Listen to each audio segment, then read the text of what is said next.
Diet का काफी प्रभाव अपने कोलेस्ट्रॉल पे होता है। क्यों? जो प्लेट में है वही अपने ब्लड रिपोर्ट्स में आता है। So first thing you have to understand कि कोलेस्ट्रॉल होता क्या है।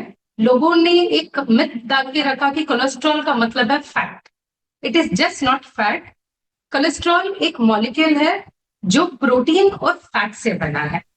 सो कोलेस्ट्रॉल के तीन पार्ट्स होते हैं, which is HDL, LDL and VLDL. अगर एचडीएल की मात्रा अगर ज्यादा रहे तो it is healthy.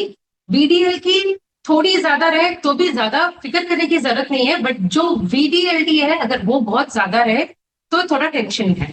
So first thing we have to understand कि कोलेस्ट्रॉल विलन नहीं है। कोलेस्ट्रॉल चाहिए बॉडी को, पूरी तरह से विलन नहीं है। तो अगर अपन घर का बनाया हुआ सीधा सादा खाना खाएं तो अपना कोलेस्ट्रॉल काफी हद तक चेक में रह सकता है। कोलेस्ट्रॉल किसमें ज्यादा है? जो पैक्ड फूड आता है उसमें सबसे ज्यादा कोलेस्ट्रॉल रहता है। पर अगर अपन घर के बनाए हुए खाने को लिमिटेड क्वांटिटी में खाएं तो it is totally safe.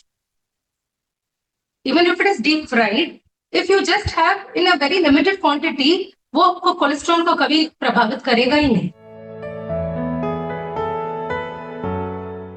Nuts है, सीड्स है, अवोकाडो है, कोकोनट है, अपना मिल्क है जिसमें थोड़ा फैट है, पूरा फैट रिमूव नहीं करना चाहिए। जो फैट में जो दूध में जो फैट होता है that's good for our body. So these are some household item जो सबके घर में अवेलेबल है, which are very rich in fat and even avocados are very rich in fat. तो ये सब चीजें आपने को इंक्लूड करना चाहिए so that our cholesterol is always in check. Simple है, जितना हो सके सिंपल, सात्विक और सीजनल खाना खाओ। 80-20 का रूल फॉलो करो, वेर 80% आप घर का बनाया हुआ सादा खाना खा रहे हो और 20% कभी कभार आप जंक खाना खा रहे हो। सो अगर ये सिस्टम और ये फॉर्मूला अगर अपनाओगे तो कोलेस्ट्रॉल हमेशा चेक में रहेगा। और एक्सरसाइज, व्यायाम बहुत जरूरी है। तो वॉकिंग है, योगा है, थोड़ा बहुत वेट ट्रेनिंग अगर कर लो तो कोलेस्ट्रॉल हमेशा चेक में रहेगा। चिप्स, पैक्ड चिप्स, बिस्किट्स और हाई प्रोसेस्ड आइटम्स जो घर पे नहीं फैक्ट्रीज में बने हैं। सिंपल, मैं बहुत सिंपल वर्ड्स में बोल रही हूँ, जो चीज नेचर अपने को नहीं दे रहा है, जो बाहर फैक्ट्री में बना है, वो चीजों से अगर आप परहेज रखो तो you will be totally fine. Packet खुला, पेट खुला। सो बाहर पैक्ड चीजों से दूर रहिए। कभी भी एक चीज हम इंडियंस में शायद वो आदत नहीं है कि पीछे लेबल की तरफ भी देखे। तो अपने हर खाने में, हर पैकेट में पीछे लेबल दिया हुआ है जिसमें शुगर्स, फैट, ट्रांस फैट, हर चीज का डिस्क्रिप्शन दिया हुआ है। तो नेक्स्ट टाइम जब भी कोई चीज खरीदने जाए तो उसे पीछे एक बार लेबल चेक कर लो कि उसमें एडेड प्रिजर्वेटिव क्या है, उसका ट्रांस फैट का परसेंटेज कितना है, और उसके हिसाब से अपनी बाइक को प्लान करें। And back idea, pasta and all those things, they come under the B grade of packed food, जो इतना हार्मफुल नहीं है क्योंकि उसमें ज्यादा प्रिजर्वेटिव्स नहीं मिलाया हुआ है। So those things can be included, but in limited quantity. This is a very good thing. Normally हर घर में एक ही किस्म का तेल यूज होता है, that's sunflower oil and seed oil. लोग सोच रहे हैं कि वो हेल्दी खाना बना रहे हैं, अपने बच्चे को भी खिला रहे हैं, बट जो मेन कल्प्रिट जो हर घर के किचन में है, that is the ultra processed oil.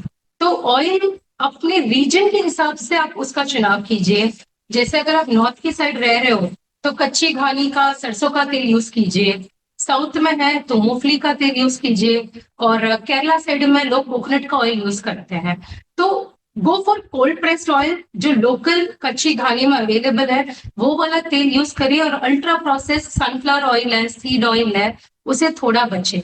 और लिमिटेड क्वांटिटी में, जैसे एक एस्टिमेट के हिसाब से, I think 4 to 5 teaspoon of oil in a day for per person. There is no particular age, ना कोई इंसान की साइज को देख के आता है। लोगों को ये लग रहा है कि सिर्फ मोटे आदमी में कोलेस्ट्रॉल होता है, बट ये गलत है। पतले इंसान को भी कोलेस्ट्रॉल हो सकता है, मोटे इंसान को भी कोलेस्ट्रॉल हो सकता है, and it can come on any as. अगर आपका लाइफस्टाइल खराब है, अगर आपके शरीर में कोई एक्टिविटी नहीं है एंड योर हर रोज आप तला फला जंक फूड बाहर का खाना खा रहे हो, तो आप कोई भी एज में कोलेस्ट्रॉल का शिकार हो सकते हैं। जहाँ पे उनके अंदर योगा, एक्सरसाइज या कोई भी तरह का activity they are including, balanced meal जहाँ पे प्रोटीन, कार्ब्स, अच्छा fat, good fat, it's all in proper proportion, fruits, सब्जियां अच्छी क्वांटिटी में है। बेसिकली आपका जो प्लेट है, it should be 50% of vegetables and fruits and protein, और थोड़ा सा 25% ऑफ गुड कार्ब्स।